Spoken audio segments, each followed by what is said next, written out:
good morning, and happy Thursday to every single one of you who are watching. Look, the topic that I'll be sharing with you today is titled, The Voice You Cannot Ignore. The question I want to ask you is, have you ever felt a voice inside, quiet yet insistent, and it's telling you something is right or warning you that something is wrong? You see, friends, that voice is called conviction. Look, let me tell you a story. You see, a young man once found a wallet full of cash on the street, and no one was around. So his first thought was, look, I could keep this. No one will know. But then he felt it, the tug of his conscience. And that's quite uncomfortable voice kept nudging him, saying, this isn't yours. Do the right thing. You see, he returned the wallet, and the owner was grateful and offered a reward. But the young man realized something more important that had happened.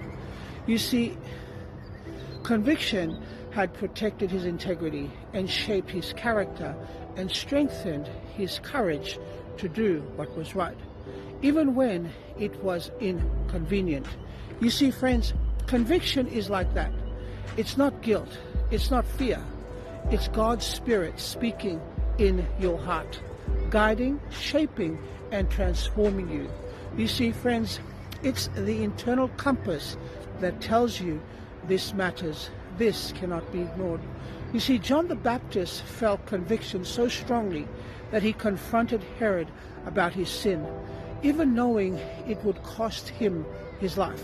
Conviction, friends, demands action. It changes decisions, it fuels courage, and it keeps us anchored in truth. So here's the challenge. Don't silence that inner voice. Don't rationalize it away. Let it guide you to honesty, integrity, and faithfulness. Friends, conviction is God's whispering in your heart. Will you listen and act? God bless.